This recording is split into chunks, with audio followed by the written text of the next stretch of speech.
हरे कृष्णा। श्रीमद् भगवत गीता अध्याय 2 सांख्य योग श्लोक 9।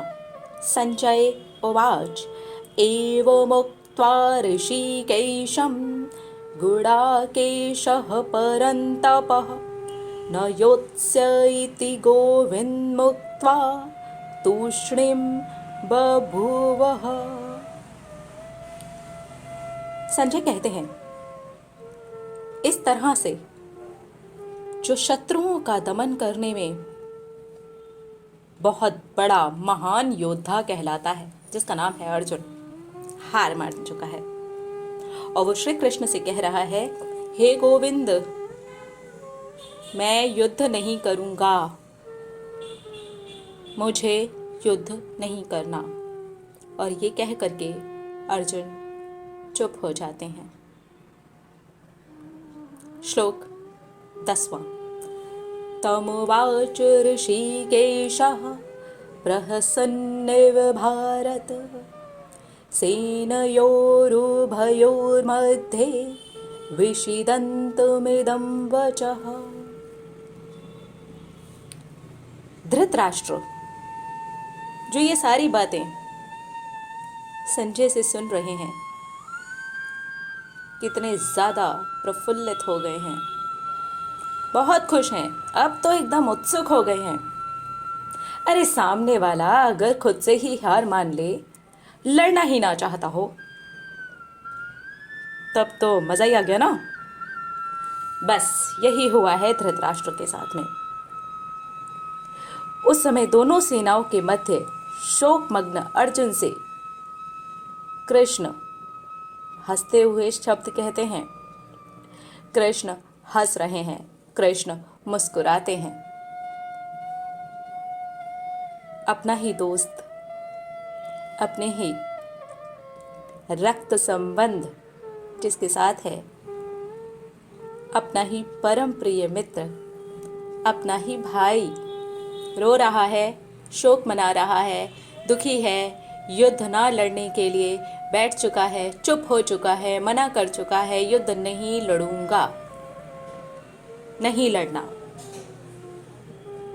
क्योंकि परिणाम उसने अपने मन में ही तय कर लिया है। ये सही नहीं है, इनको मारना सही नहीं है,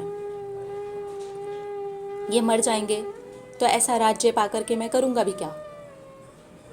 कोई सुख मुझे नहीं मिलने वाला, सिर्फ शोक ही शोक मिलेगा मुझे, और उस शोक को पूरी दुनिया का धन भी खत्म नहीं कर सकता, राज्य खत्म नहीं कर सकते, लोक भी खत्म नहीं कर सकते, कुछ भी खत्म नहीं कर सकते। तो इस तरह से जो परिणाम है स्वयं सोच लिए गए हैं अर्जुन के द्वारा। ये सब कुछ कृष्ण देख रहे हैं, क्योंकि वो तो अंतर्यामी है, बाहर का नहीं अंदर का भी अच्छे से नजर आता है। हमने यहाँ पर एग्जाम्पल लिया है ना डॉक्टर का। हम अपनी बॉडी के अंदर का नहीं देख सकते, वो हमारी बॉडी के अंदर का देख सकते हैं। अगर काट पीट करके बॉडी अंदर से देखी जाए तो डॉक्टर को पूरा पता होता है कि बॉडी के अंदर क्या क्या है, क्या चीज़ कैसे काम करती है। जो जिस चीज़ का स्पेशलिस्ट होता है उसको पता होता है ना, तो डॉक्टर को भी पता होता है, हमें अपने ही बॉडी के बारे में नहीं पता होता है। तो वो जो डॉक्टर है, वो जो गोविंद है, वो जो श्री कृष्ण है, वो इसीलिए देख करके मुस्कुरा रहे हैं, क्योंकि वो अंदर की बात जानते हैं कि क्या हो गया है। मेरा वो दोस्त, मेरा वो भाई जिसने नींद पर विजय प्राप्त कर ली है। नींद 2 प्रकार की हमने बात की है, इस पर 2 प्रकार की होती है ना। एक तो वो जो हम आराम से सो जाते हैं, और एक होती है अज्ञान की नींद।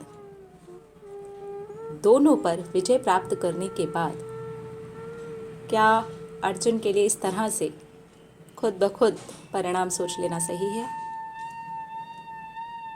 यही देख करके श्री कृष्ण मुस्कुरा रहे हैं और सोच रहे हैं क्या हुआ है इसे। और श्री कृष्ण मुस्कुरा करके अगले श्लोक में बताने वाले हैं कि क्या कर रहे हो, हम देखेंगे अगले श्लोक में श्री कृष्ण किस तरह से अपने परम प्रिय मित्र, अपने भाई को समझाते हैं कि सही नहीं है। सब हमारे साथ होता है, टूटते हैं, गिरते हैं, बिखरते हैं, हार मान जाते हैं, बैठ जाते हैं और बोलते नहीं होगा यार, हमें करना ही नहीं है, नहीं चाहिए, नहीं लड़ना युद्ध, नहीं जाना अपनी इच्छाओं के विपरीत, करना ही नहीं है, गलत आदत है, अब क्या करें, इसके अगेंस्ट जाके हमें नहीं लड़ना, जो होगा देखा जाएगा, जो होगा देखा जाएगा। यहाँ पे अपनी कोई बीमारी लगा दें, चलो कोई बीमारी है हमें और हम बोल रहे नहीं नहीं नहीं नहीं नहीं खानी दवाई, नहीं खानी दवाई, और डॉक्टर सब जानता है दवाई खा लेगा ना ये सही हो जाएगा, दवाई खा लेगी ना ये सही हो जाएगी, तो वो अंदर ही अंदर मुस्कुराएगा ना, अरे एक आम सा डॉक्टर भी इस बात को सोच करके मुस्कुरा सकता है, तो यहाँ तो श्री कृष्ण भगवान है, तो एक डॉक्टर दवाई खाने के लिए सलाह कैसे देने वाला है। और हमारे वाले जो डॉक्टर हैं, जो हमारे जीवन के डॉक्टर हैं, जो हमारे परम प्रिय मित्र हैं, जिनके साथ में हमारा बहुत गहरा रक्त संबंध है, जो हमारे अंदर ही विद्यमान है, वो हमें क्या सलाह देंगे, ये हम देखेंगे अगले श्लोक में। मिलते हैं अगले श्लोक में और देखेंगे हमारी श्रीमद् भगवत गीता हमें क्या शिक्षा दे रही है। हरे कृष्णा।